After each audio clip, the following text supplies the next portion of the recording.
মানুষের জনবহুল থেকে অনেকটা দূরে বরফের দেশে বাস করত আমাদের সকলের প্রিয় স্যান্টা দাদু।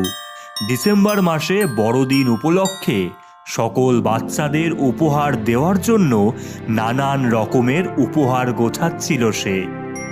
হো হো হো হো হো হো হো হো হো।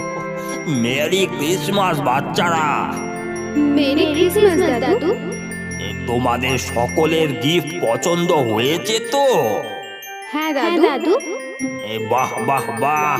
তাহলে এখন আমি আমার গ্রামের নাতি নাতনিদের কাছে উপহারটা নিয়ে যাই। হো হো হো হো হো হো হো। তোমরা ভীষণ মজা করো কেমন?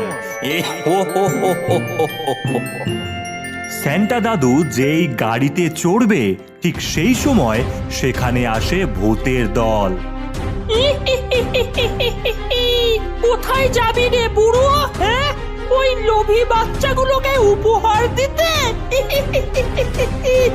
এই সবাই মিলে ধর বুড়োকে। ডাইনি, আমায় ছেড়ে দে, এই ছেড়ে দে রে। এই বাচ্চারা অনেক আশা নিয়ে আছে তাদের দাদুর জন্য। ডাইনি, ছেড়ে দাও আমাদের দাদুদের।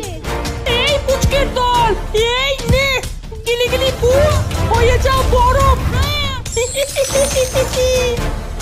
না ডাইনি রে, আমি তোকে ছাড়বো না। ঠিক করেছিস ডাইনি।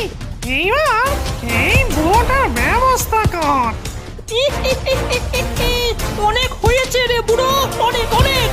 এইবার ক্রিসমাসে তুই না আমি যাব ওই লোভী বাচ্চাদের গিফট দিতে। গিলি গিলি বুম হয়ে যা বুড়ো বড় ফুট।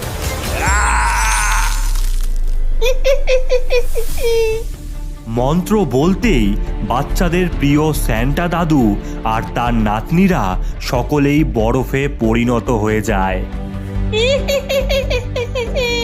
চল সবাই গ্রামে বাচ্চাদের উপহার দিয়ে আসি।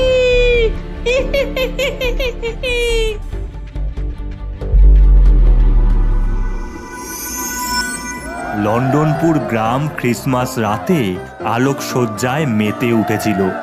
গ্রামে বিশাল বড় করে ক্রিসমাস ট্রি সাজানো হয়েছিল। গ্রামের ছোট বড় সকলেই উপস্থিত হয়েছিল সেখানে। নানান রকমের কেক, বাঙালিদের পিঠে পুলি সব কিছুই আয়োজন ছিল। শুধু গ্রামেই না, বাচ্চাদের ঘরে ঘরে পালন হচ্ছিল ক্রিসমাস।